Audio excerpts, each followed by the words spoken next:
Udah. Assalamualaikum warahmatullahi wabarakatuh. Kami dari kelompok 9 ingin mempresentasikan chapter 11 tentang mengelola karyawan untuk keuntungan layanan. Saya Heri Subandi, B11 2018 05 116, dan teman saya Raka Nur Aprianda, B11 2018 05 196.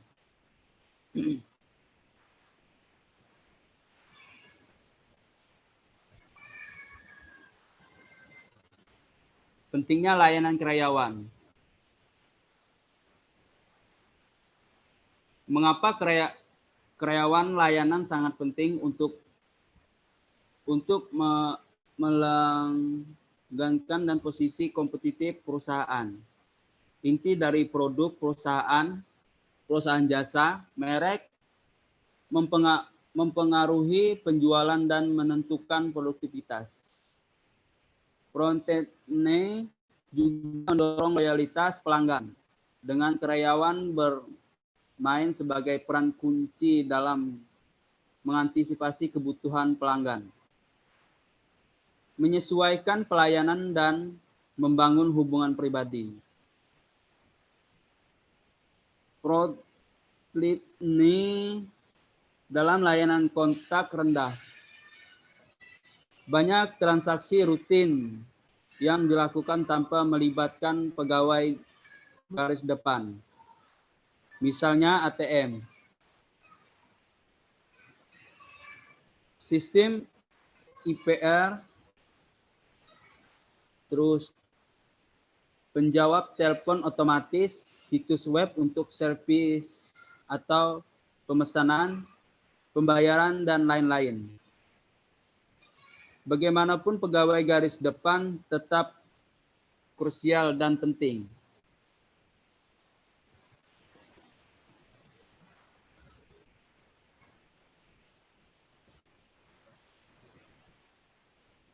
Pekerjaan produktivitas sulit dan stres.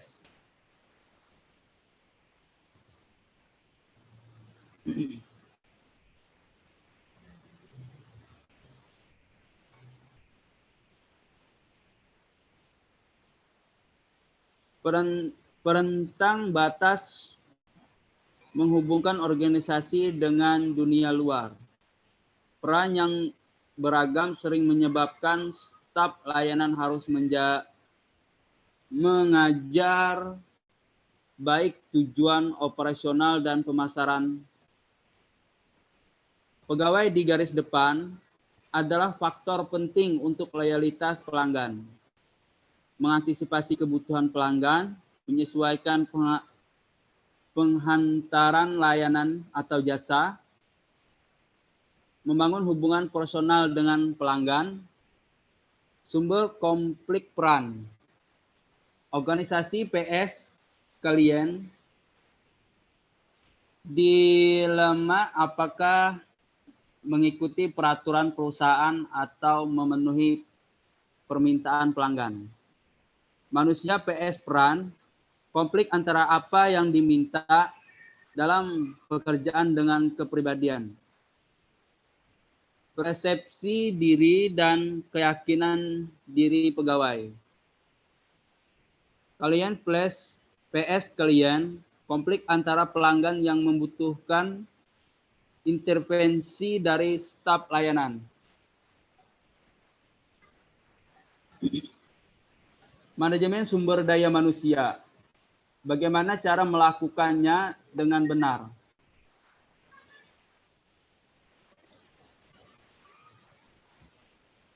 Format staf berhubungan dengan kemampuan dan motivasi. Bagaimana caranya mendapatkan kemampuan layanan karyawan yang termotivasi untuk memberikan jasa yang sempurna? Ada 3, mempekerjakan orang yang tepat, terus membuat orang mampu, memotivasi dan memberikan energi.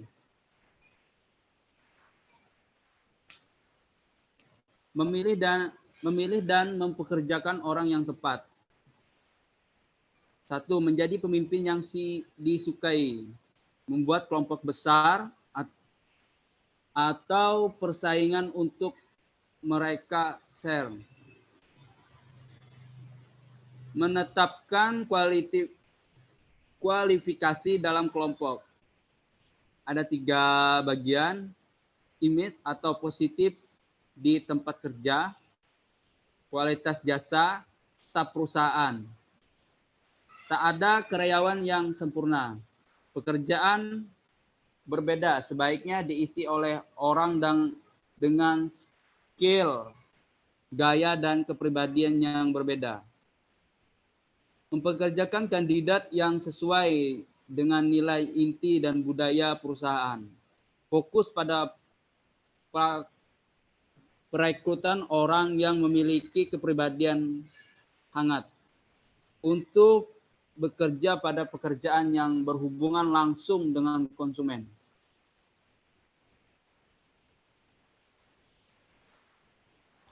Memilih dan mempekerjakan orang yang tepat. Bagian 2, bagaimana mengidentifikasi kandidat terbaik. Mengamati perilaku. Mempekerjakan orang dengan dasar perilaku, bukan berdasarkan pada kata-kata yang diucapkan.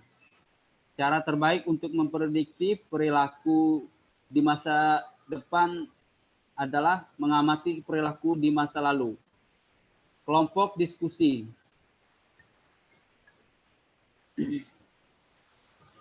Mengadakan tes kepribadian. Ada 3 bagian. Kesediaan untuk menyenangkan rekan kerja dan konsumen dengan sopan santun. Pertimbangan dan kebijaksanaan. Persepsi mengenai kebutuhan konsumen. Kemampuan berkomunikasi yang akurat dan menyenangkan.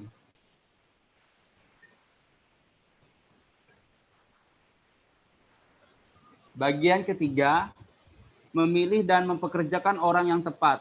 Identifikasi kandidat terbaik. Menggunakan interview terstruktur seputar kebutuhan pekerjaan. Yang kedua, menggunakan lebih dari 1 penginterview untuk lebih objektif. Memberikan pelamar gambaran tentang pekerjaan. Di sini ada 4 bagian, kesempatan kandidat untuk atau try on the job. Yang kedua, memperkirakan bagaimana kandidat menghadapi realita kerja. Yang ketiga, memperbolehkan kandidat untuk menggunakan cara sendiri dalam menyelesaikan pekerjaan. Yang keempat, mengelola ekspektasi pekerja baru terhadap pekerjaan.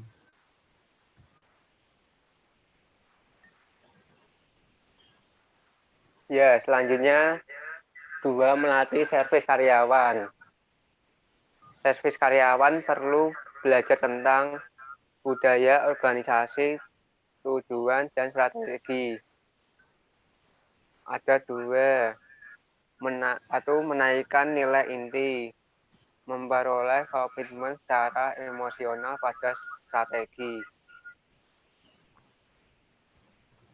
Yang kedua, memperoleh manajer untuk belajar tentang mengapa, apa, dan bagaimana pekerjaan tersebut. Hubungan personal dan skill teknik untuk performa yang optimal. Pengetahuan tentang produk atau jasa. Ada 2. Yang ke-1, pengetahuan staf akan produk adalah aspek kunci dari kualitas jasa.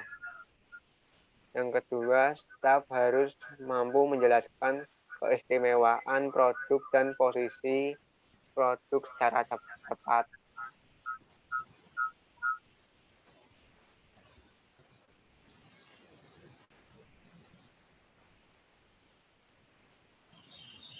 Apakah memberikan wewenang adalah hal yang tepat? Memberikan wewenang menjadi tepat jika ada 6 wewenang.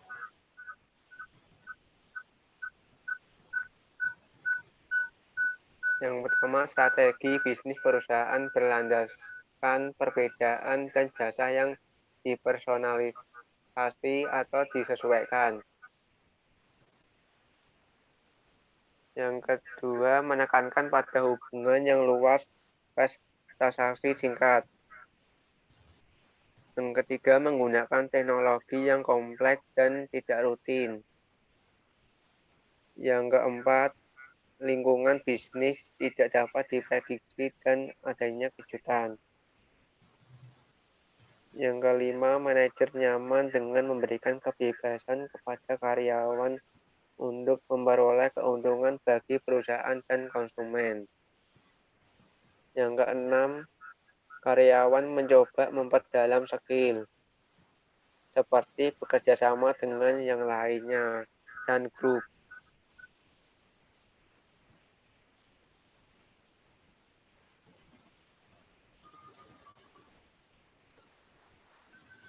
Selanjutnya ada mode kontrol versus keterlibatan pengelolaan.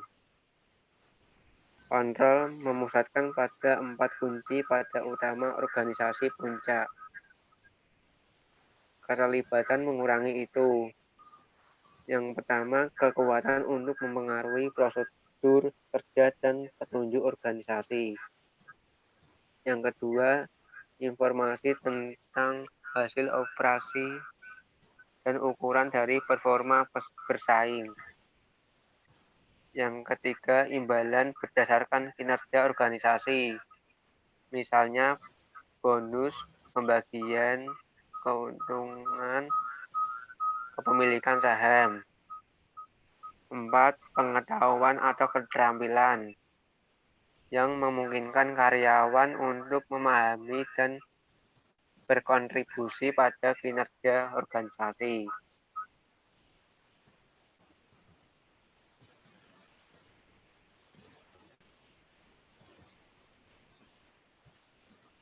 Tingkatkan keterlibatan karyawan. Ada keterlibatan saran. Karyawan membuat rekomendasi melalui program formal. Keterlibatan kerja.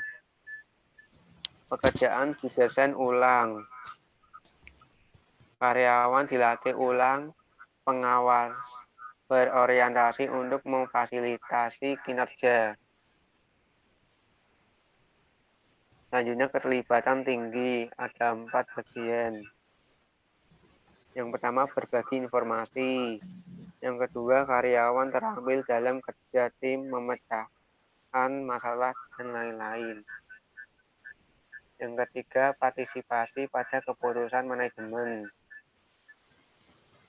Yang keempat, pembagian keuntungan dan kepemilikan saham.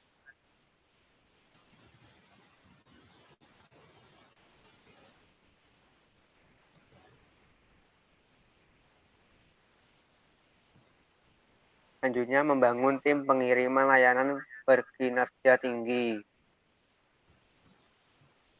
Kekuatan kerja tim dalam layanan ada 3. Yang pertama, memfasilitasi komunikasi antara anggota tim dan berbagai pengetahuan. Yang kedua, target kinerja yang lebih tinggi. Tekanan untuk melakukan tinggi. Menciptakan tim jasa yang sukses. Yang pertama, menekankan pada kerjasama, mendengarkan, berlatih, dan saling memberi harapan atau motivasi. Yang kedua, memahami bagaimana penyelesaian bertentangan, mengatakan kebenaran yang sulit, dan menjawab pertanyaan yang berat. Yang ketiga, manajemen perlu untuk mengatur struktur untuk mengarahkan tim pada kesuksesan.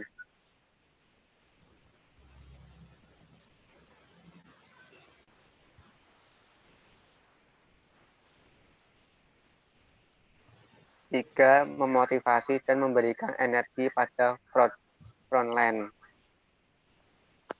Menggunakan reward yang efektif, termasuk job content. Orang yang termotivasi dan puas mengetahui mereka melakukan pekerjaan yang baik. Feedback dan pengakuan. Orang memperoleh perasaan pada identitas dan kepemilikan pada organisasi dari umpan balik dan pengakuan. Tujuan prestasi. Tujuan yang spesifik, sulit namun dapat dicapai dan diterima adalah motivator yang kuat.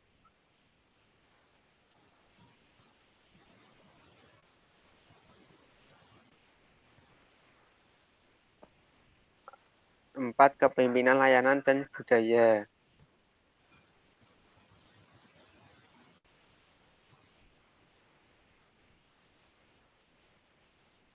Kepemimpinan dan budaya jasa. Budaya jasa dapat didefinisikan sebagai yang pertama, kesamaan persepsi tentang kepentingan. 2. Kesamaan nilai dan kepercayaan tentang mengapa mereka penting. Yang ketiga, kesamaan tanggung jawab. 2. Kepemimpinan karismatik transformasional. Yang pertama, merubah nilai frontline. Bertujuan untuk konsistensi dengan perusahaan. Memotivasi staf untuk melakukan yang terbaik.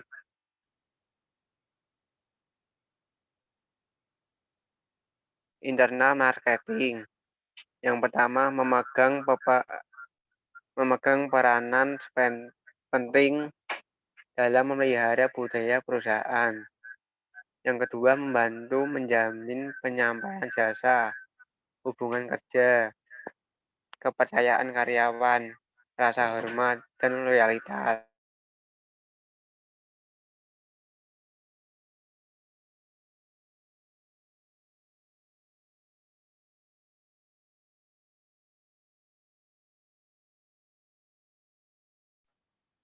Ya, selanjutnya dijelaskan oleh Heri.